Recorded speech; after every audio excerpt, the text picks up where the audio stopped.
I've heard it said that people come into our lives for a reason. Hier ist der Plan. Ich habe keinen Plan. Tja, ich schon. Oh, sei Dank. Hast du es nicht gehört? Ich bin die böse Hexe des Westens. Thank you so much for both of these movies. They mean so much to me and a lot of people around the world. How do you think Wicked has impacted our global culture? Oh, that's a good question. I'm not sure I'm the one to determine that. I'm too close to it. And however, I love that it propped up Cynthia and Ariana in a way that they have so much to give to the world and maybe had not been seen in that light before. And wait until they see movie 2. I mean, you know, it's like the meat of it. I mean, if you thought they were good at a movie, you really get to see what they can do in this. I also think this joyful cinematic experience that's not naive and silly, but takes you away to another place, but also has a real message to it at a time when we need that kind of message. I think that fiction oftentimes allows people to hear messages without questioning the data every second that we do, that you actually just get to see it through someone else's perspective. And I think that's really important now. So I hope that this sort of showed that cinema is still alive. Musical movies are still alive and have a power to it that no other genre has, and that they deserve to be a part of our culture. Absolutely. Cynthia and Ariana are impeccable as Elphaba and Glinda, and I could imagine you are probably their biggest fan. Oh yeah. With both movies being shot back to back, was there a single peak moment where their performances exceeded even your expectations as the director? That happened from day one. You know, as a director, I have to be prepared for anything. I have to be prepared that, hey, I thought these people were the actors and it's not really, but I'm gonna have to figure out my way to get them there. Day one, they dropped in, we shot the dorm room in movie 1 when they first meet each other. And it was, that scene's not in the stage show. And I got to see them be free in Glinda and Elphaba that we were gonna now meet. And I do feel like I met them for the first time that day. And it wasn't like anything scripted, it was the things that they were playing with that you're like, oh my gosh, I get to show all these different facets of these characters that people think they know. From For Good, where you're just like, how do you do For Good? We've heard every cover version of For Good.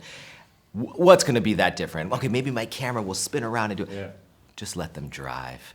Let them drive. And when you see it, you're just like, oh, it's every day was a delight to uncover. And I knew every day that if I could just capture these little butterflies in these jars, that the world would be in my seat and would get to see all the best of that. You're an incredibly visual filmmaker. So how do you find the emotional core, the heart of the story, and the best way to shape the movie for the audience and make them care for the story? Yeah, I get that sometimes. Oh wow, you're so visual. You do the visual, and I'm like, yeah, but you wouldn't care about the visual. There's plenty of great visuals, and now AI can do any visual you want. It means nothing except that it connects to an expression of something that's happening.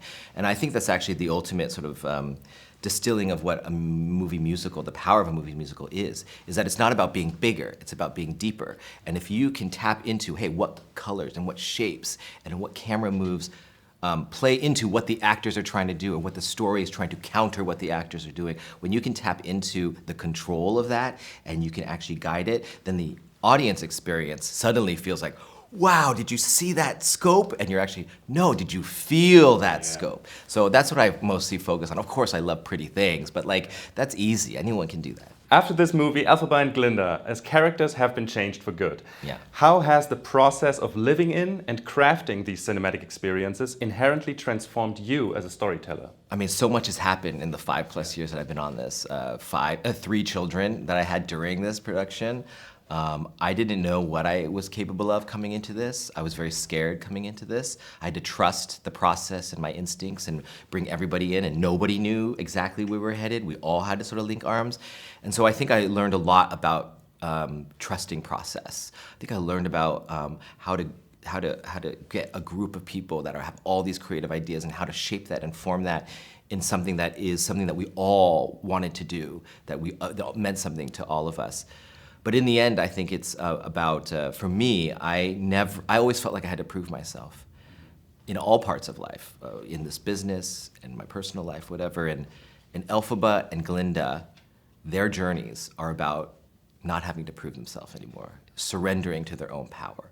And so in a weird way, I got to live those different roads of how to live your life. the hesitant Glinda of trying to when she's gonna pop her bubble, and Elphaba who has to declare that this is who she is. She's green. She has this power. Deal with it. And how does she come home with that? So to me, this movie has healed me in a lot of ways because I've got to live through this experience and then have the audience accept it in a way that it's given me a lot of, I don't know, confidence, they say, is when you can look at yourself and know all your faults and still have a high opinion of yourself. And I think that's what I feel like at the end of this. Like, I still like myself, and that's pretty okay. I love that so much.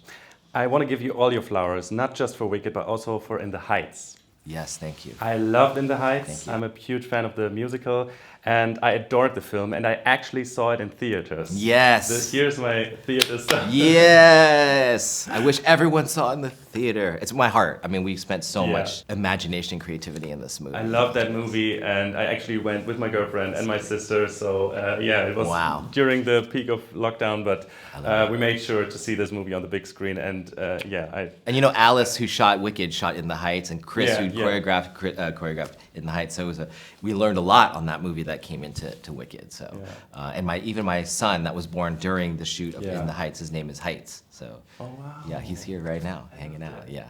I read your book, VIEWFINDER. Oh, you did? Oh, yeah, wow. I loved Okay, it. thank you. And you wrote in your book that sometimes you needed to treat yourself kindly, and you had Lucky Charms as your comfort food. I did. I brought you something because you get Lucky Charms in America. Yes. So these are stroop waffles. Yes.